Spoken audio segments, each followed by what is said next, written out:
চোররা চুরি করে সমাজ থেকে পকেট কেটে লুণ্ঠন করে যেই টাকা দিয়ে যায়, সেই টাকা যদি ফেরত আসে, সেই টাকা যদি সদ্ব্যবহার করা যায়, মায়েকে রানীর মর্যাদায় প্রতিষ্ঠিত করা হবে ইনশাআল্লাহ।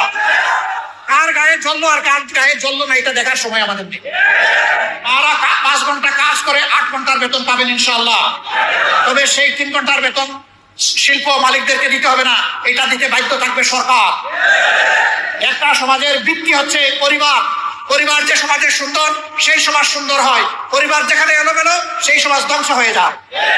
আমরা আজকে ধ্বংসের মধ্যে পড়ে গেছি। এই সমাজকে ধ্বংসের হাত থেকে উদ্ধার করতে হবে ইনশাআল্লাহ। আমরা একটা কল্যাণ রাষ্ট্র করতে চাই। সরকার সবার কাছ থেকে ট্যাক্স নেয়। সরকারের দায়িত্ব হলো সমাজের চাকা চালু রাখা।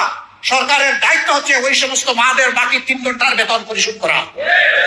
কল্যাণ রাষ্ট্র যেদিন কায়েম হবে ইনশাআল্লাহ পর্যায়ক্রমে এই দেশ সেই জায়গায় গিয়ে উপনীত হবে। প্রথম দিনই হবে না, নিশ্চয়ই এই কথা জনগণ বুঝে। জনগণের ধৈর্য এবং সহযোগিতা আমাদের লাগবে। জনগণের যদি আন্তরিক সহযোগিতা এবং ধৈর্য পাই ইনশাআল্লাহ তা হবে। একজন পেটে আমি হুজুরের এই বক্তব্যটা শোনার পর আমি পুরোই বিস্ময়। বাংলাদেশের মতো রাষ্ট্রে হুজুর যেই চিন্তাধারায় উনি যে চিন্তাধারা, যত চুরি ডাকাতি আছে সব বন্ধ হয়ে যাবে আমার যেটা মনে হয়।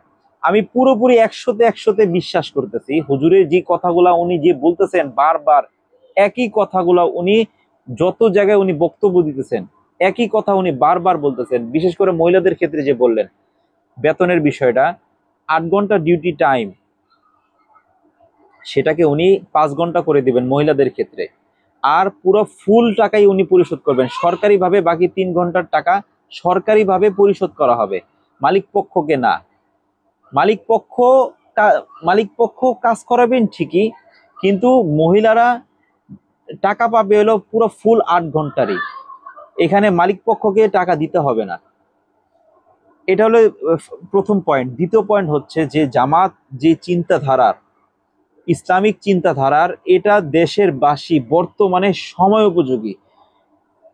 এই নির্বাচন যদি 2026 সালের যে ফেব্রুয়ারিতে যে নির্বাচন হওয়ার কথা, সেটা যদি জামাত যদি না পাশ করে, জামাত ব্যতীত যদি অন্য কোনো দল আসে, সেটা যে কোনো দল হোক, এনসিপি হোক, জাতীয় পার্টি হোক, যেই হোক, যারাই আসুক, দেশটাকে একদম ধ্বংস করে দিবে, দেশটা একদম শেষ হয়ে যাবে আমার যেটা মনে হয়।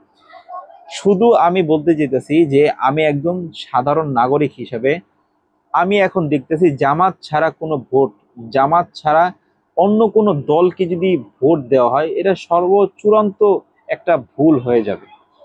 এই জাতির একটাই সুযোগ, জামাতকেই ভোট দেওয়া।